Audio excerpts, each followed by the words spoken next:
Well, hi YouTubers, hi. I'm back with 6 months, 60 books. Not really 6 months, not 60 books. I'm so behind. It's just some drama this year and I've got a stack to actually get through. But with Christmas coming up, I've got a few Christmas books. I'm trying to get the motivation to actually get into reviewing again.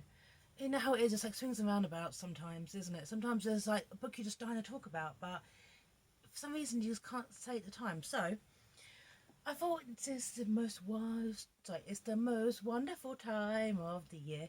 Well, actually in a month's time, but the Christmas songs are out already. So I thought I'd do a Christmas book, and here it is. As a title alone, I picked this up. Picked up The Entertainer, in a 3 for 5 fiver stack. No One Cancels Christmas by Zara Zonally. Okay, is it a season to behave badly? Okay, no one cancels Christmas. Okay, read the blurb. It's the most magical time of the year, and for travel agent Sarah, it's also the busiest. But this year, one man threatens to ruin Christmas for Sarah and her customers, Mr. Grinch Will Armstrong. Shooting Star Mountain Resort is a magical place, and Sarah has fond memories of Christmas there as a little girl. But as the resort's new owner, Will refuses to play snowball or to deck the halls with anything remotely jolly. With customers complaining their Christmas is ruined, Sarah decides it's up to her to convince gorgeous but Scroogey Will just how magical Christmas can be. Okay, now I've never been to one of these Christmas events, but I read this with a bit of expectation because not for me. Let's put it down. My sister Anna. A few years ago, my sister went to Lapland with her family for Christmas, and with her two girls who were quite small at the time, and they had a fantastic night. I've seen the pictures. I've seen blankets of snow. I've seen these little girls on sleds going to meet Santa Claus. I've seen their Christmas dinner. They've friends they met on that holiday. They're still friends with today. And it's quite funny because the kids were sworn to secrecy about where is Santa's grotto. And when I got back, I said to Mackenzie, she's the youngest. She must have been about, I think, 4 at the time. I went, okay, so tell me, come on, tell Auntie Judy, where's Santa's grotto? She's like, can't tell you, it's a secret. And still today, she's never told me. Okay, let's go back about 5 years ago. So from what I have seen on these kind of Christmas experiences, this book is set in Canada. I kind of had that mental image, kind of like the Hallmark thing you see, obviously in the Hallmark films, of mistletoe and decadence and candles, and I was expecting that.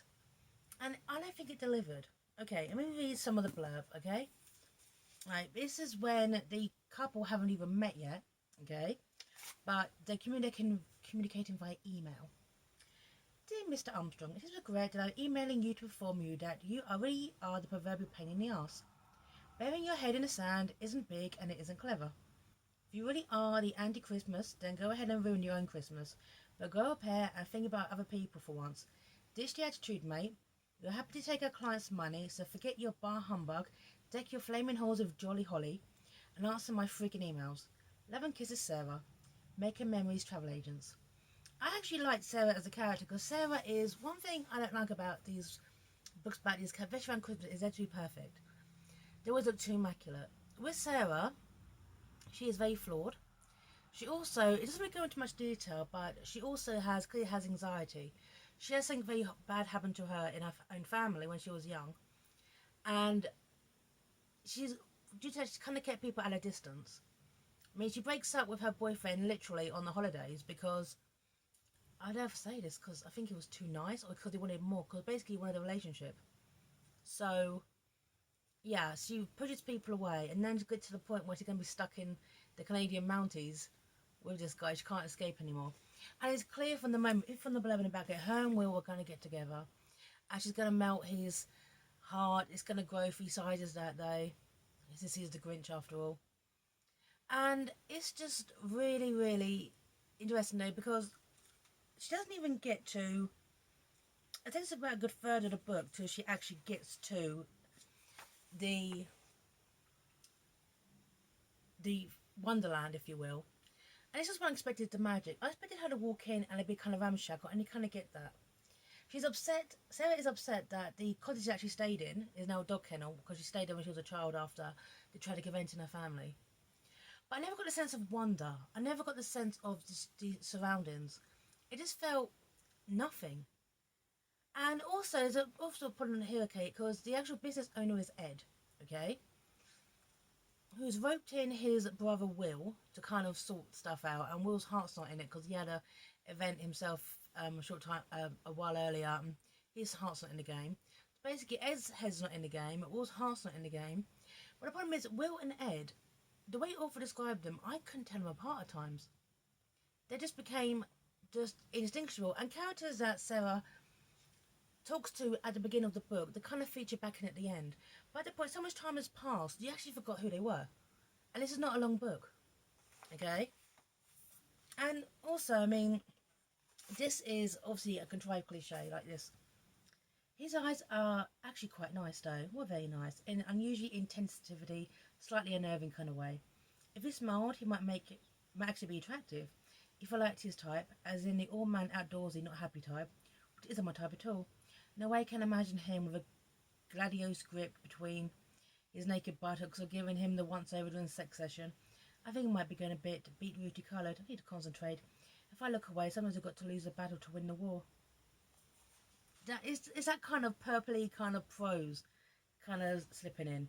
And this is when she actually meets Will, okay? And this is on page 121 when the book is 385 pages long. Do you understand? She's not even got to where she needs to be. Yeah.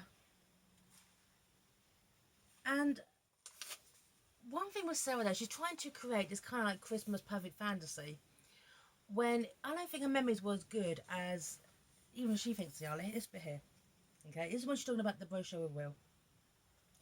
I closed my eyes in attempt to block out the crabby tree and picture the place as it last was. The last time I came. It's hard, given how cold and bleak the reality is. Doubly hard where I know he's staring at me.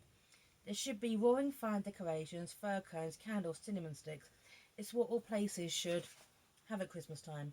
No past memories need dredging up for that. The candles, they're not festive, they're functional. I've had the time to study them while I was waiting. And the only lighting in the place has there been a power cut. Okay. Yeah, they're kind of festive. Okay, fine. If there was a power cut in this house, okay, I wouldn't be thinking I need festive candles. If it happened at Christmas time, I'd be thinking fantastic is a candle. And that has actually happened, by the way. You know, my street had a power cut a few months ago, and thank God I had candles. It was quite late in the night, and luckily my laptop was charged. And so this inviting by candlelight. It was actually quite nice. So, anyway. So, this book is good. I like the protagonist, but the problem is Will and Ed. And one thing I found quite interesting was so I made this big deal, okay, about finding out more about. It's going to be spoiled here. Big deal, okay. The fact is, I've googled the company. I know about the thing. Well, how come is it she didn't know that Will was a super famous snowboarding athlete, okay? And then when Will's ex-girlfriend shows up, it's a little bit dumb. It's kind of like some bits. Let's go for the Hallmark barrier, if you will, the Hallmark test. Some bits aren't Hallmark enough, and some bits are too Hallmark, if you understand. However, it wasn't a bad read. It's not, you know, it's quite difficult sometimes to read a book in the first person narrative. And I do think Zara Stoneley has nailed that. But I just felt I need a bit more description, a bit more of the atmosphere, a bit more of the world. There's a bit where Sarah goes for a walk and she kind of gets lost and goes to a hut, and then Will shows up and it's a little bit contrived. And I was like just thinking, shouldn't you, Will, as someone who knows the area a bit more, shouldn't you know kind of a bit more what to do? It just seemed a bit too contrived. Okay. However, it's a Christmas book. I'm trying to get the Christmas spirit. Okay. So, No One Cancels Christmas by Zara Stoneley. That's difficult. Lead character called Sarah. Author's name is Zara. It means exactly the same thing. So, okay, well, little princess, thank you so much. Sign off here. And bye now.